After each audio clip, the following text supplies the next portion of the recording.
I don't even remember what color I branded and marked. Ollie, Oxenfree. Brand's always green in my books, brah. Wow. My book's out in my bag. I don't even have my fucking book. Wow. I'm prepared. Yeah, you're good at this.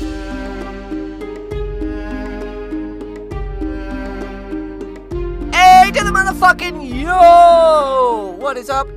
And welcome back to another episode of Brotherhood Without Manners, your favorite full spoiler reread podcast of George R.R. Martin's A Song of Ice and Fire series.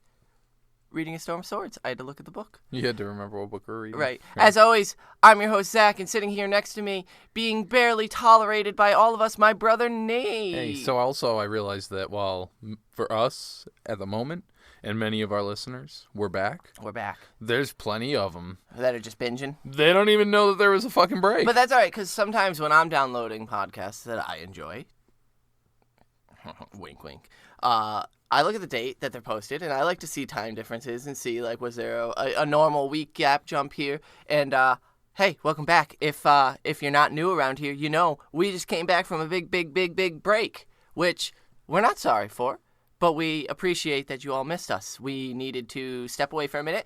After 2 consecutive years of releasing at least 1 episode a week, if not 2 for a majority of it. Typically 2. We needed to take a break and not have a deadline looming over our heads while Nate transitioned some job stuff as well as some car stuff. Nate got a new car. And other things like that. Yeah, we're doing all sorts of cool stuff. And so now that we have the time to sit down, we wanted to get some content out for you folks. And boy, we have lots of it planned because we're finishing these books. Yeah, no you didn't think we'd leave you hanging, did you? We'll let you just sit around forever. No way. So, we're back from the hiatus, but if you joined us last episode, we were reading Arya 4.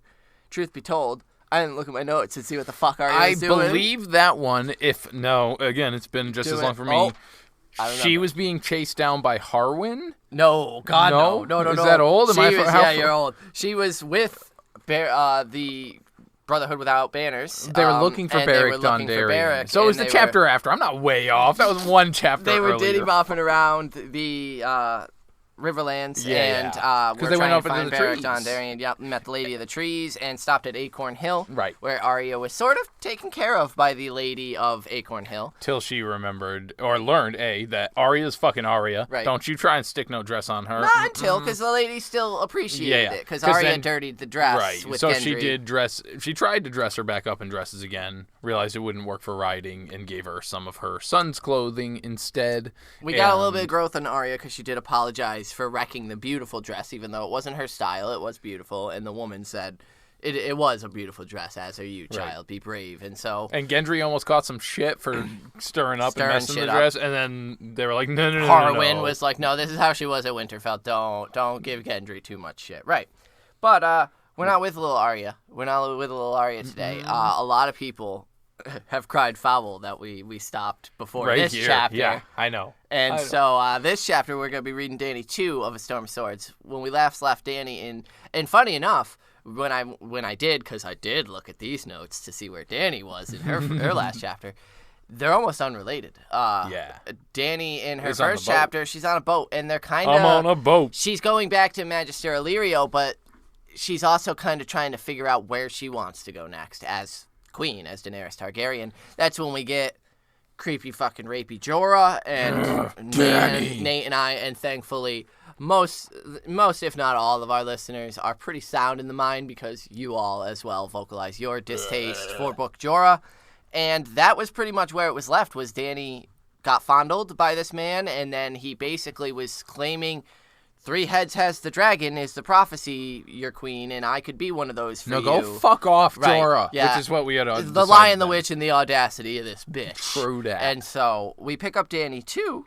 And she has made her decision as to where... she made it there at the end. I love this chapter right out of the gate, because we're just plopped in it. Like, bam, she's in the Plaza of Pride. What the fuck's Plaza of Pride? Read another paragraph. We're about to find out. Yeah, I started this one with... You get a history lesson. I love this history lesson. Astapor, she's standing in the Plaza of Pride.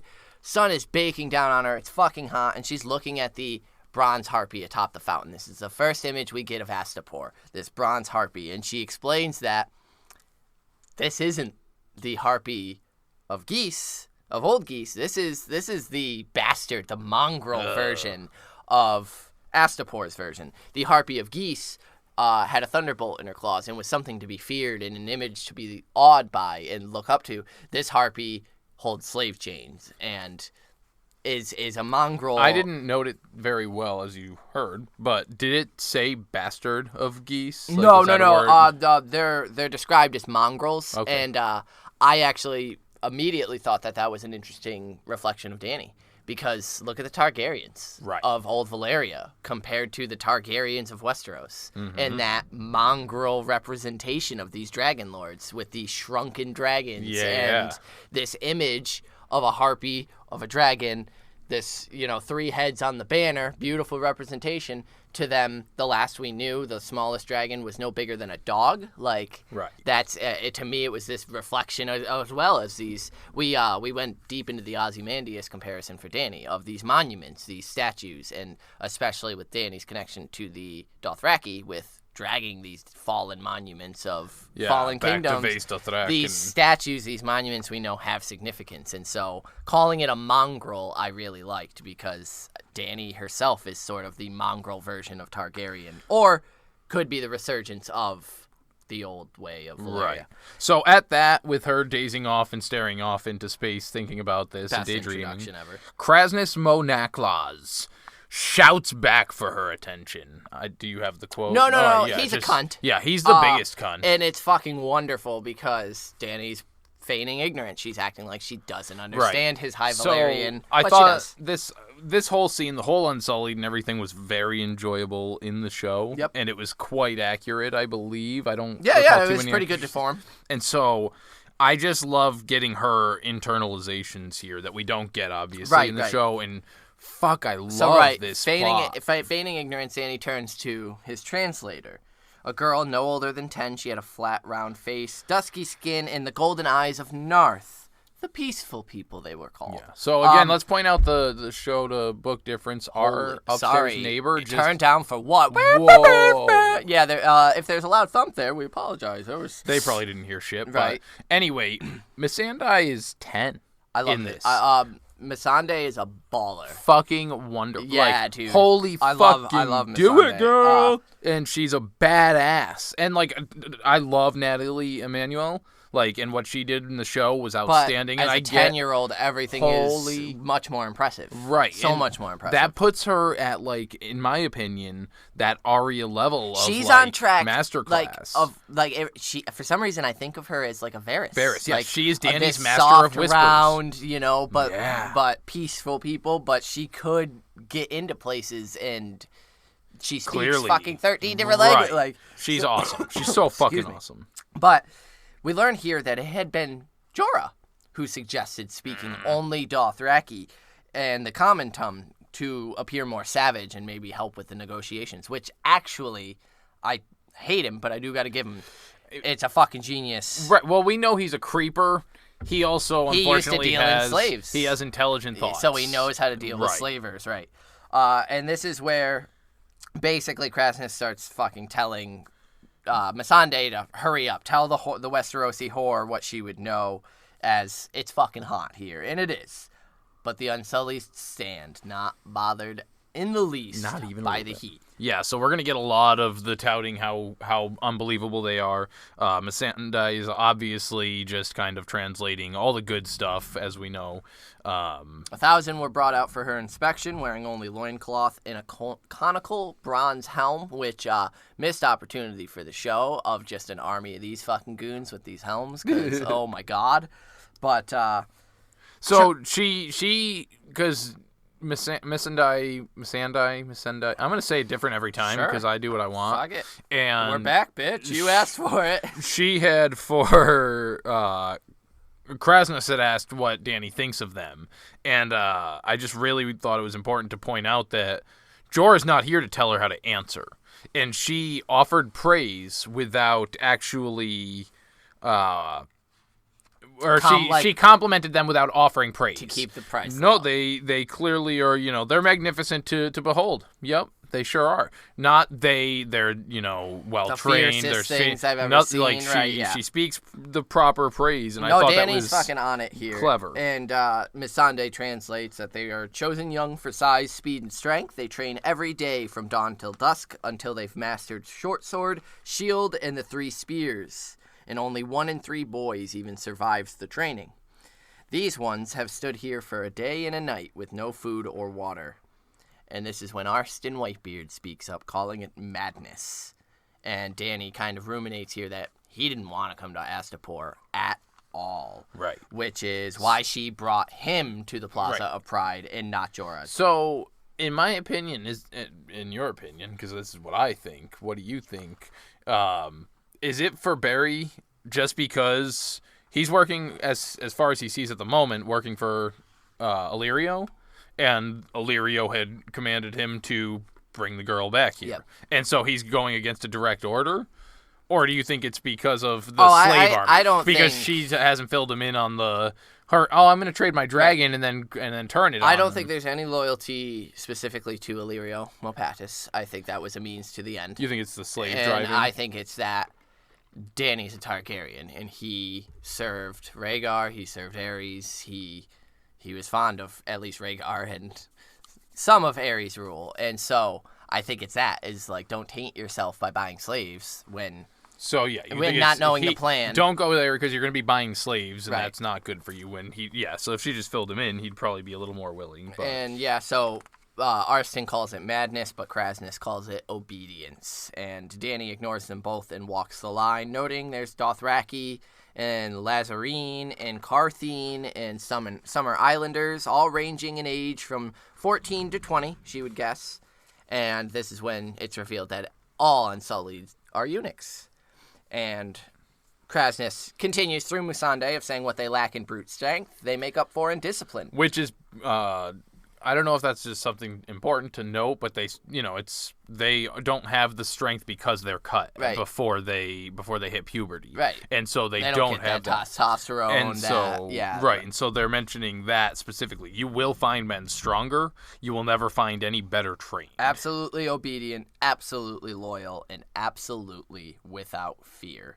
And Kraznys whips one of them to show, and it cuts a line, and then moves to another, demands his sword, and cuts a line up his belly. Well, that's, because Arstan didn't believe him. He's like, every man fears maiming. Like, that's bullshit. Nope. He's like, well, let me show you how wrong you are. So he's got his control whip, basically, that he whips one with, and there's no reaction, and then tells another one, give me your sword, cuts a line up his belly, and then saws off the nipple, the famous line, scene from the show, which is pretty much on point. Because Dany makes the mistake of calling it the bravery. Mm-hmm. I get that they're brave. I got it. And he's like, no, it's not that they're brave.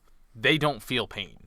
They've been drinking in small doses. The wine of courage, as it's called. Courage.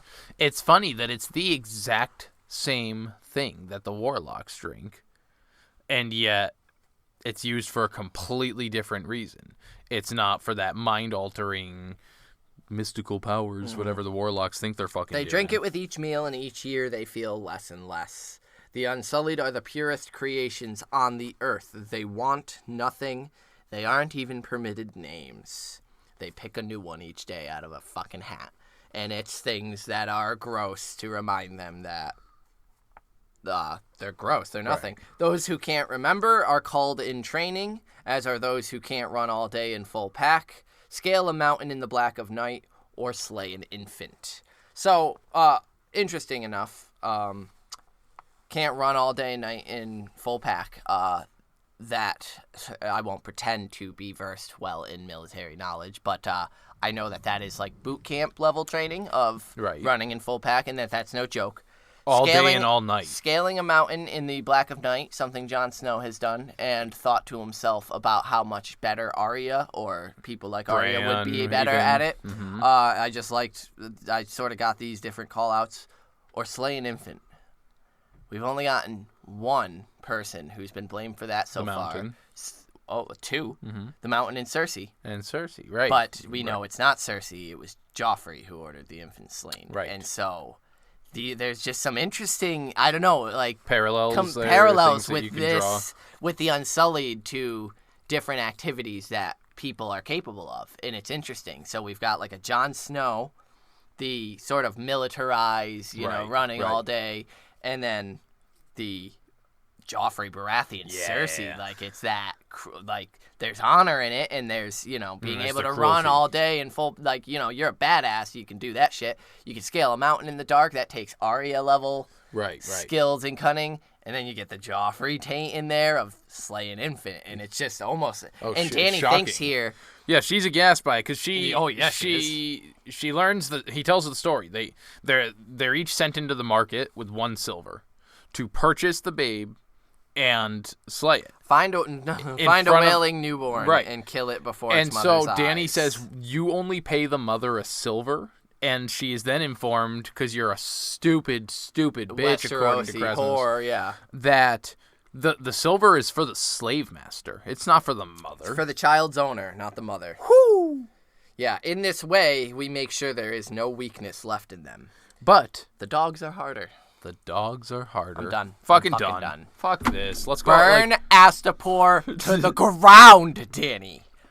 Done. No, this is disgusting, and I hate it, and it breaks my fucking heart because I just want to give every Unsullied member a hug. A big old hug. And just give Not them a group hug. Give them a puppy. Each one an individual. And make sure that they you don't never harm have it. to kill you this. Don't harm I promise you. It will love you forever. I think that good on Dany for doing what she's doing, but I think the first thing that she should do when she takes control of the Unsullied is give them all a fucking puppy and just be like, love them. You will not have to kill them ever, I promise. So listen to this bullshit manipulation. We give each boy a puppy on the day that he is cut. So, the day something traumatic happens to him and his balls and dick are cut off. We give him a dog to love and care for. At the end of the first year, he is required to strangle it. Any who cannot are killed. That's it. Just fucking strangle it. Have a I Am Legend moment in the bathtub with your fucking dog. Tap, tap, tap. Arstan Whitebeard. Tap, tap, tap, tap, tap, tap, Sir tap, Bary tap. the Bold is not happy with this turn of events. He does not like that. You don't fuck with Bary's puppies, okay? They are soldiers, and that is all. There are currently 8,000 currently trained and prepared. You must set your own officers. Sword, shield, spear, sandals, quilted tunic are included, as are the capped spikes. And so Dany asks Arstan, what do you think? And there is a vehement no. And Dany asks why, telling him to speak freely. And he says that slavery is an abomination, Your Grace. If you land in Westeros heading a slave army, good men will turn against you. And when the time comes to raise your banners, half of Westeros will be with you. That's wishful fucking thinking? I think it's like blind thinking. He's just he's having that nostalgic remembrance of the golden days, because he does say the people loved Rhaegar because she's not sure. Like, are you sure they're going to do that? And he says people loved your brother. And she mentions her father. And my father. And he even says, it was time of peace. Like, for the majority of his rule, he ruled wisely. It wasn't until he went fucking off his rocker that, we all think Bran whispered and twisted his little fucking mind like he does Hodor. Illyrio can keep you safe while your dragons grow. And it's an odd thing to be advising, I think, for a dragon. Like, Dany is a dragon, and let this fat, pampered merchant keep you safe while your dragons grow. I think it's a funny...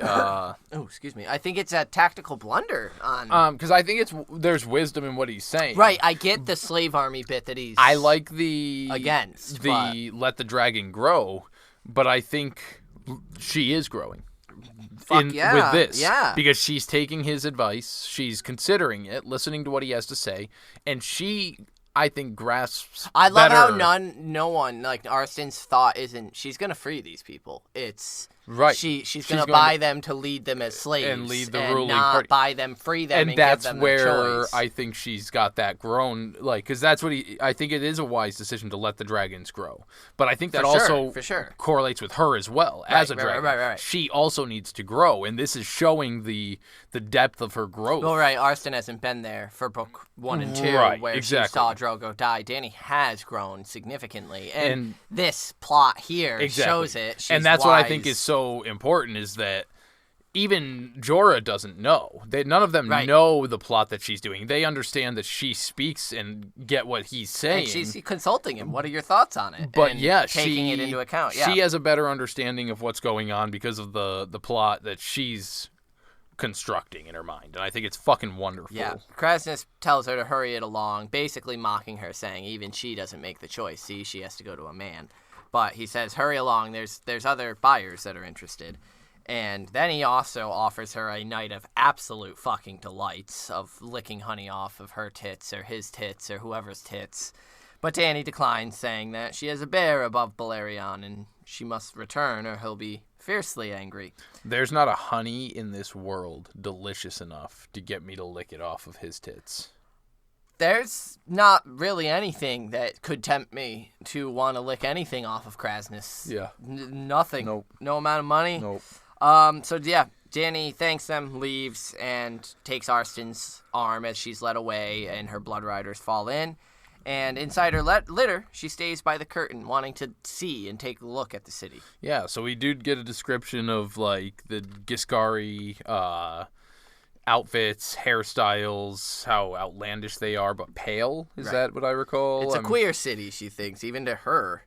So many bricks, so old and crumbling. And it's old, but not as populated. It's almost empty. Right. I think it's funny because she had just left before this. Was it Karth? Yeah, and before that, she was in the City of Bones. That fucking empty, desolate little city, and to go from this fake populated city of Karth, where it's a bunch of bullshit. Everything is an illusion. I mean, we know that Hizdar. Or not Hizdar, that's later on. What's his face there that was offering Zaro and Doxus. He had legitimate gold power. For her yeah, and shit. But he was a fuckboy. But he was a fuck.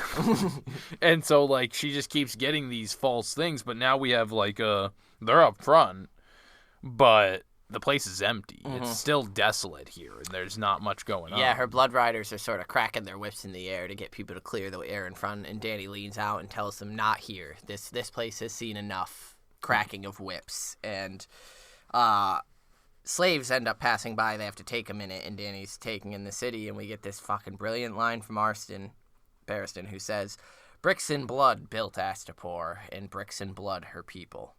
And he tells her that was an old rhyme. He used to hear about them, and Dany thinks it's true because there's red dust even that just hangs everywhere from the crumbling bricks.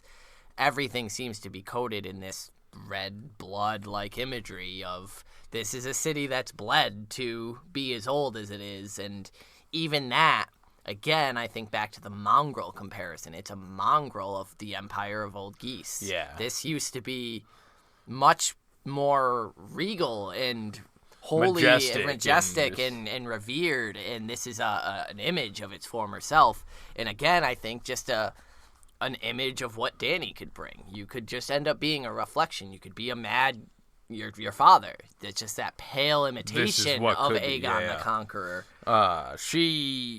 Bary, because she mentions that Jorah thinks it's a good idea, and he reminds her, like, Jorah was fucking banished for slaving. Yeah, he tells her to leave this night. This very night. Get the fuck out. Yeah, and he's not cool she's like, here. well, Jorah thinks, that this is a good idea. And he's like, just get sellswords. Like, if you're going to buy an army, buy sellswords. There's no, like, that's expected in war. You go and buy what you can afford on your side. He tells her it's better to show up a beggar than a slaver. And she gets pissed and says, spoken like someone who's never been either. Like, I know what it was like to be sold by my brother to Khal Drogo. Do you know what the fuck that's like, Arstan Whitebeard? And he's like, my grace, if I offended you, and she pats his liver. I love this moment because she thinks she likes him. Yeah, well, like, she's like, I only have a dragon's temper. You mustn't let it frighten you. And he smiles and he says, I'll try to remember that. And yeah, she realizes that he does have this calm, grandfatherly demeanor, that she likes him. Is that why Jorah doesn't? Is it because there's a man vying for my confidants, for my affection? Both. I think it's the fact that Arstan fucking gives it to Jorah. He doesn't take his bullshit, and he warns Dany against him, but at the same time, it's another man that Dany is now showing attention to, even if there's no actual affection. It's more a father-daughter relationship than a lover relationship. Which, if Jorah stuck to that, still be right. If you just stuck to that instead of getting creepy, fondling, fucking gross, rapey, I love you, I will give my life for you. You could have been a badass like in show, right? But no, you got fucking weird about it. Yeah. So she thinks of Jorah's rape kiss and thinks that he should not have done that. And then since then, she's made sure not to be alone with him. But she thinks that it did awaken some things in her, and this is where we get the eerie finger blasting scene of she awoke one night and was feeling it and started going to town on herself. Eerie woke up and helped her out, as handmaidens tend to do in these circumstances. Eerie was like, "Yo, I'm happy to take care of this problem." And it was just a job for Eerie because she does it. Dany finishes, and then Eerie rolls over, goes back to bed. Dany, while A, was embarrassed, B, it wasn't for her. Like, it's not, like, it was good to get that relief out, but she still thinks that she misses fucking... It's Drogo she wanted. Yeah. That was why she was horny in the first place. Jorah's kiss just reminded her what it was like to be kissed and made her think of Drogo kissing her and tasting the salt and the blood on his lips. And, she remembered her husband, and so Eerie helped her body orgasm, but it wasn't Drogo, and that's what she wanted. It's not Jorah. It's not anybody else. So if they get back to the boat and are greeted by Belwas, I love Belwas. Yes, he offers her some dog meat, little queen. Very good here in the city. And she's like, no, thank you, Belwas. She's eaten dog before, but the thought of the Unsullied dogs just turned her gut. And Jorah awaits her, and... he asks if she found what she was looking for, and she explains the Unsullied, and she's like, an army of eunuchs is what you would want. And she fucking slaps him right across the face. Yeah! Get it. And he's, oh, my queen, if I offended? And Shut the fuck up. She says, if you were my true knight, you would have never brought me to this vile sty, or kissed me, she thinks, or looked at my breasts. So, hard pause. 2 minutes ago, Bary the Bold was like, my queen, if I offended you in any way. And she pats his hands and says, no. I have a dragon's temper, yep. Jorah right now says, my queen. Like, after getting struck, my queen, if I offended. No, shut the fuck up. Well, you shut your fucking mouth. So many lines. I love that, like, that breakdown and switch of trust. For sure, it's so good with Arstan, it's an apology of, I asked for your honest counsel, you gave it. And I appreciate it. And I don't mean to snap at you, it's a lot to take in. Jorah, you've crossed way too many lines, and now to bring me here, and the reasoning behind her saying that, bringing me to this vile sty, is also great. But Jorah says, we'll leave, we'll sail this evening, I'll tell him, let's go now. And she says, no, because, and now at this point, everyone's watching them since the slap. Dany says, I wanna go, I wanna leave this second. But there are 8,000 Unsullied, and now, thanks to you, I have to find a way to free them. And she goes below decks. And I love that. Because essentially she's saying, if I didn't know that these people were slaves and trained this brutally, having to murder an infant, that's 8,000 Unsullied, that's 8,000 murdered infants, 8,000 murdered dogs. Right. And that's just this group that's for sale. And so, it's now I'm aware of it. I can't turn away from this and not do something about this situation. This is fucking disgusting. This place is a vile sty of this cog in the wheel of slavery. And because of you now, because of this brilliant idea to buy this army, I now have to, because I can't walk away from this because it's so horrible. So she goes below. And her dragons are restless because she's had them below decks, even though she was kind of worried about it. That, and I think they also like to mirror her mood, and she's fired up, and so they're also fired up. They had tried to escape. Drogon bit Eerie, and Eerie's cool with it. She's like, they don't like the black salt sea, Khaleesi. It is okay. Which, like, fucking Christ, these handmaidens, dude. Like, they're the coolest bitches in the world.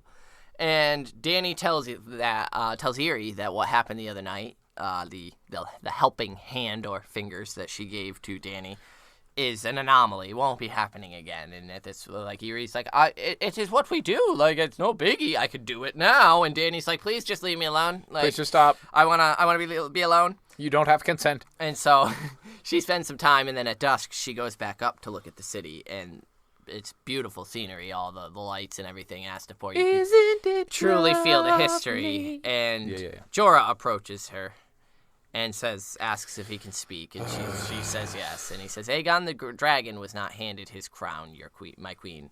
You must win it as he did, with steel and dragon fire. And she thinks, blood and fire. The blood of my enemies I will gladly shed. The blood of innocence is another matter. A hard pause again.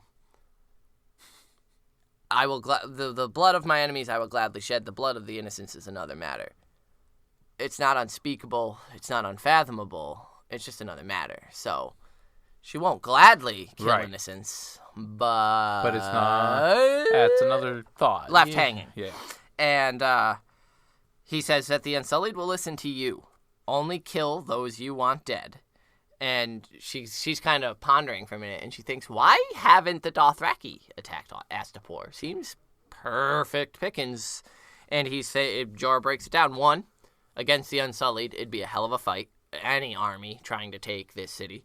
And 2, what good are slaves once you've killed the slavers? And the Dothraki deal in slaves. And the Harpies give gifts to the passing calls. It's much cheaper to them them than fighting. And I think that right there, what he just said, is a big deciding factor Break on what the she wheel. does. Right. Well, if there's no if slavers, I buy the slaves and free them, so there's no slaves, and kill the slavers, then the whole fucking operation's out of order, right? So then no one's making the slaves. There's no more slaves that were made. This is the last. He plants the idea right there. Of breaking the slavery. The wheel. Yeah, right. The overall concept ending slavery. Of I think the that right there is that's the idea being planted for her for the long. Like, I'm freeing slaves. I'm doing this is because he said that shit right there. So she asks if men followed Rhaegar because he paid them or because they believed in him. And Jorah just basically says, like, yeah, he had a lot of people supporting him, but he lost on the Trident, my queen. Rhaegar fought valiantly. Rhaegar fought honorably. And Rhaegar died.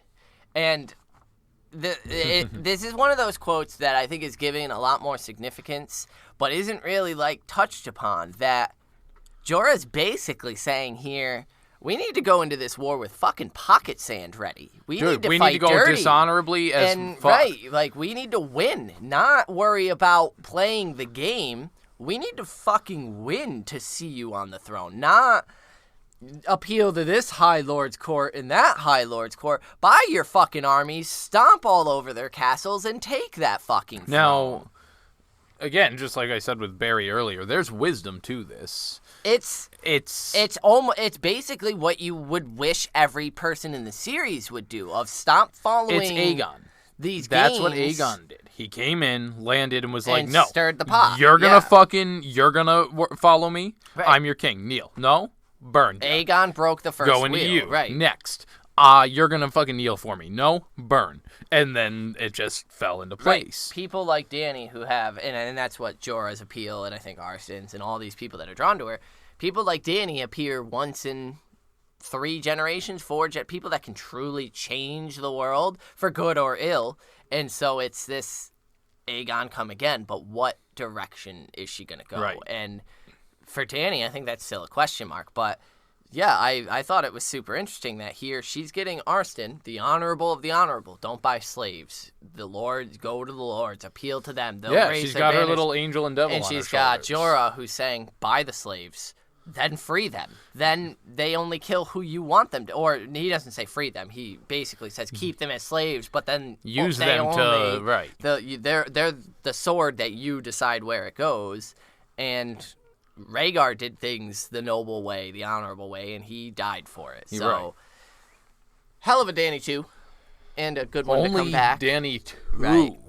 And so we'll convene our small council, get some inductees, and read some listener inductees as well. Yeah? Yeah. Yeah. Tap, tap, tap.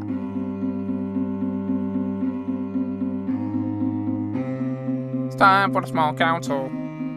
That's how I'm getting into this. Cool. What up? Welcome to our small council, where we're going to read your inductees, give our inductees. Do you have an inductee? Yeah. I haven't thought about Missandei. Hell yeah. I did Abby. think about it, and I was going with Missandei. Yeah, she's the most badass in this chapter. It was either her or Eerie, because, like, fucking Eerie's killing it. But, yeah, no, Missandei, I love the fact that she's 10, and she's got the eloquence to hear what this fucking brute is spewing, and then translate it so elegantly to a person who thinks himself a queen. And so it's, hell yeah, Missandei. And she is a vital component that Dany gets on her side here in the coming chapters, so... Fuck yeah, I was excited for Missandei's introduction. Sweet. So I'm going to change mine from Missandei, since you got her in there. We'll get some other ones. I'm going to get the Unsullied in there, just because... The dogs. The puppies, man. It's just the for worst. the puppies. It's fucking awful. It's disgusting. Yeah. I hate it. I want some of the Unsullied to play with Arya in King's Landing catching cats and that kind of business. So, yeah, the Unsullied so that they can play with some fucking puppies, man. Yeah, those guys need a break. We also have had some inductees sitting in our email for quite a while from some of you. Yes. And so from Julian over in France, his inductee, it's going to be kind of a favorite pattern from this chapter. Whitebeard's tap, tap, tap was a really great idea. I actually imagined him trying to hold off his hatred and disgust by tapping that stick on the floor. So let's bring the stick into the Brotherhood. I'll tap, tap it every time I read Jorah's creepiness from now on.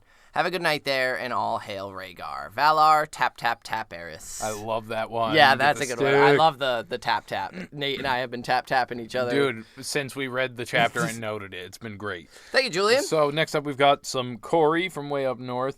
He says he's glad to hear the southern voices again. If he were Dany, he would have chosen Ser Jorah instead of Selmy for the tag-along, because he's a veteran. We'd think all the slave money coming into Astapor, they would reinvest some to modernize the city. I concur. Hire a few stonemasons and architects. It's not like they're short on manpower. But his inductee should go to the Unsullied for passing that brutal trading. But he chooses Eerie for gladly putting in some overtime. Thank you, Corey, from the Dreadfort, for writing in. We appreciate it. Lovely. And then we have another one? Yes, we do. We also heard from Karen, who says for her inductee, she kind of feels like Jorah deserves it for his idea for her to pretend not to know the language in that quote. But I'm going to give it to us, and that's the Rhaegar fought valiantly, nobly, and died. But she's going to give it to Rhaegar, who never sold people and could play us a beautiful song on his harp by the fire. All men must die, but we are not men. Thank you, Karen. Thanks, Karen. I love Rhaegar. Yeah. I love Rhaegar so much. I'm a Rhaegar fanboy. He really is. And It's so obnoxious. I would listen to him play the harp all day long and just be enraptured by his beautiful Targaryen locks. Technically, if I knew anybody that could play the harp very well, I would do that for just about anybody that could play the harp. Yo, the harp is such a fucking cool instrument. Right. And if you can play the harp, you're immediately like 10 points to your coolness level. So, Yeah.